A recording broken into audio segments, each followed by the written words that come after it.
When I was playing Brilliant Diamond Shining Pearl, I was looking for anything that was different from the original Diamond and Pearl because I knew it probably related to Pokemon Legends Arceus. After all, they served us these games back to back. Brilliant Diamond Shining Pearl, I was doing Sinnoh Week a month ago. And now I'm doing Hisui Week. Welcome, Pokemon Masters.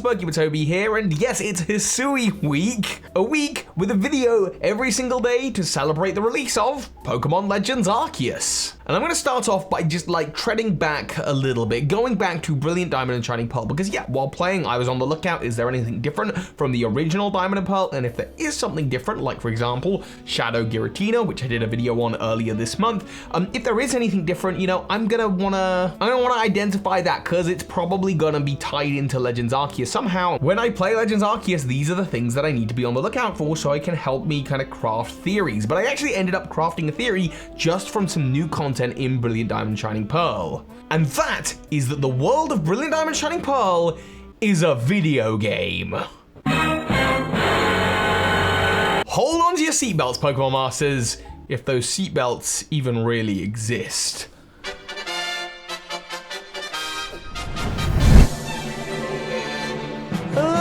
So Pokemon is a video game, a simulation. Where have you heard this theory before? Oh yeah, recently Hoops and Hip Hop did a video talking about how the world of Diamond and Pearl is not a simulation, but it is in fact a bunch of dolls explaining the chibi art style. And actually Zeltic did a whole video about Breath of the Wild being a Sheikah designed simulation as a test for Link. Two very cool videos, and I'm not just trying to rip off them, but there's actually so much evidence in Brilliant Diamond and Shining Pearl that it exists within a Matrix-like world that we have to talk about it. Before I get started, by the way, because Legends Arceus is in the title, don't forget to leave a comment on this video, and because that's there, you are in with a chance of winning a copy of Pokemon Legends Arceus when it comes out. I'm giving away 3 copies. It's a worldwide giveaway, so good luck!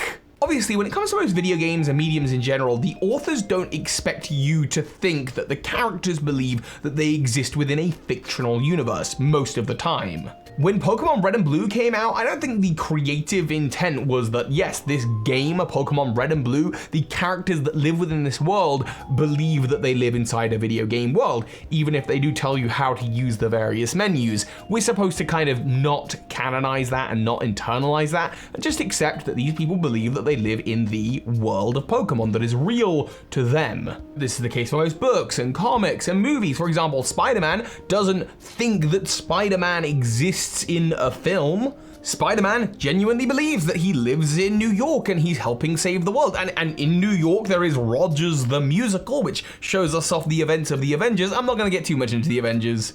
But in the world of the films, the people who are acting in the musical are expected to believe that they are actors portraying characters, but Peter Parker himself is a real person who does not know that he exists within a movie. And when it comes time for the credits to roll, Peter Parker has no idea who Tom Holland is. He just stops existing. And that's the case for most mediums.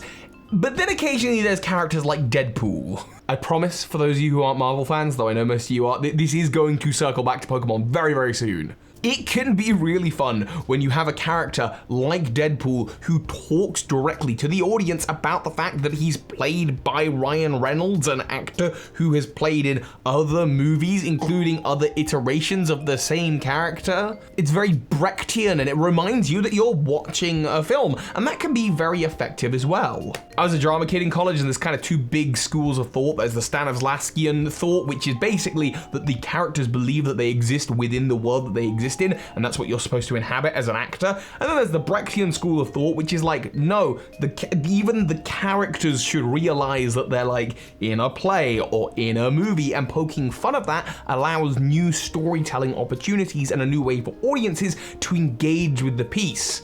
There can be really fun meta commentary, but to get back to Pokemon and Brilliant Diamond and Shining Pearl, it's kind of a mix of both. I think that the world of Pokemon canonically exists within the realm of a simulation, that we are playing a video game of characters that live inside a simulation, but they don't know it. I don't know that there's any character within the Pokemon world that recognizes they live inside of a video game, apart from, perhaps, Arceus. And now we're back on topic. I first got thinking about this when I got to the end of Brilliant Diamond Shining Pearl, right? I got to the top of Spear Pillar, and then Cyrus is getting ready to mess with time and space to destroy everything, and you battle Dialga and Palkia. And as time and space are falling apart around you, something new for Brilliant Diamond Shining Pearl that doesn't really appear in the original games is this battle background, where the sky is glitching.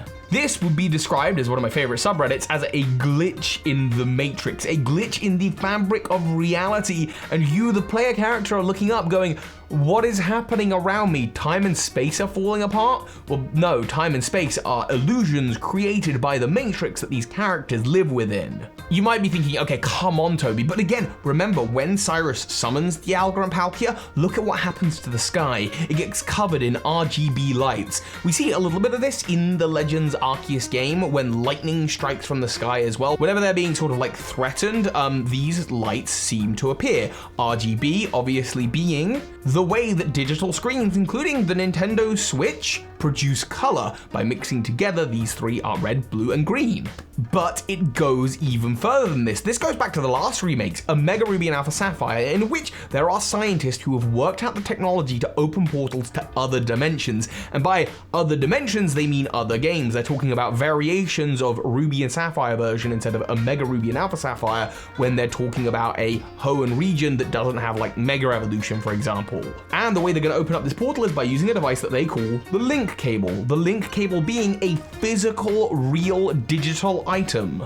Right, school is in session. For those of you who don't know, this is a link cable. Welcome to the 1990s. See those Game Boys back there? They don't have infrared or Wi-Fi. The way that you trade Pokemon is you plug a physical cable in for the digital data to travel across. It's called a link cable, both in the real world and within the context of the Pokemon world as a way of transferring data, a meteorite, across universes, games. It goes back yet another remake further though, because in Pokemon Heart Gold and Soul Silver there was the Sinjoh Ruins event, where if you took an Arceus from your Pokemon Diamond Pearl or Platinum version, a special event Arceus, into those games you could activate the Sinjoh Ruins event, where you'd go to a shrine and there Arceus would call upon the Unknown.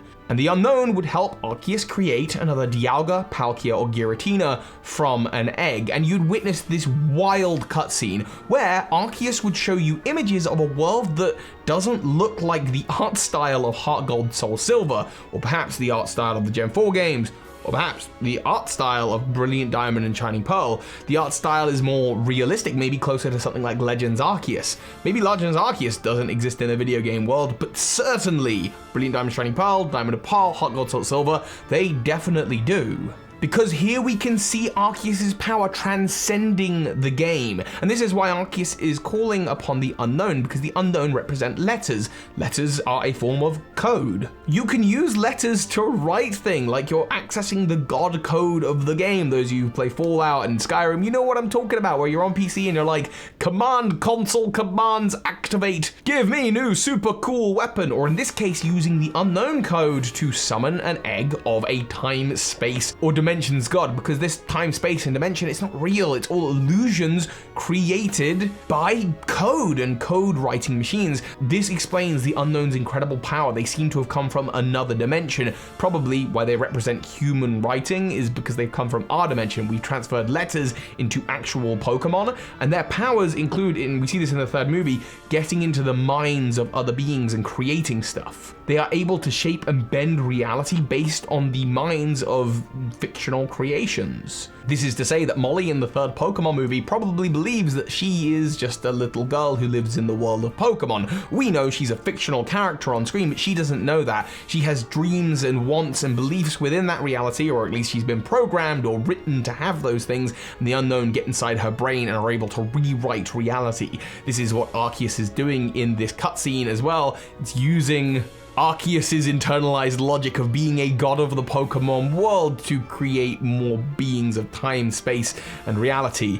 Arceus probably doesn't realize that it itself is just programming. And this is so fascinating because it leads to all sorts of questions about simulation theory and artificial intelligence. For example, do the Game Freak staff members who live in the Pokemon world, do they truly believe that they are Game Freak staff members who made the Pokemon games? or are they just pre-programmed to say that and they have no thoughts because they're code? How advanced is this simulation? But what I do believe is that the real people who work at the real Game Freak offices in the human real world... Wait, are we just a simulation? No, I can't go down that rabbit hole right now. Those real people want us to think about these kinds of topics, given that the way that you summon legendary Pokemon in Brilliant Diamond Shining Pearl is via slates. Mythical relics that represent digital containers of code. But that is already too much of a head scratcher. My head is aching. I feel like we're delving into all sorts of realms, because even within Pokemon, they have like a digital world that produces digital Pokemon. By the way, just a side note for the future of this channel, Porygon is like becoming my favorite Pokemon. It's a bird. Birdkeeper Toby. It's a little duck. I think after Hisui week, I have to put my brain on rest because, you know, as far as I know, I actually am real and I should look after myself. I've been working hard for about like 6 months, like pretty much just non-stop producing videos. So after I've done the house move, I'm gonna go on break for about a week or so and then come back maybe with a relaunch, maybe with Porygon at the heart of it. I love this, so good. Mwah. But those are just my thoughts. I'd love to hear yours in the comments down below. And of course, if you leave a comment, you're in with a chance of winning a copy of Pokemon Legends Arceus when it comes out. I'll be giving away 3 copies. It's a worldwide giveaway. Anywhere in this metaverse, you can win a copy. And I hope you're all as excited for Legends Arceus as I am, and you're not now questioning your existence. Cool. Thank you all for watching. And of course, so hi, Pokemon Masters. This is Ash Ketchum. You just watched a video by Birdkeeper Toby. That makes you a Pokemon Master! Wow, a huge thank you to those of you who are supporting this channel, especially those of you on Patreon and the big patrons of this month, JD Gottlich, Pokebliss, Michael Hornshoe, and Jed Rubin. Thank you.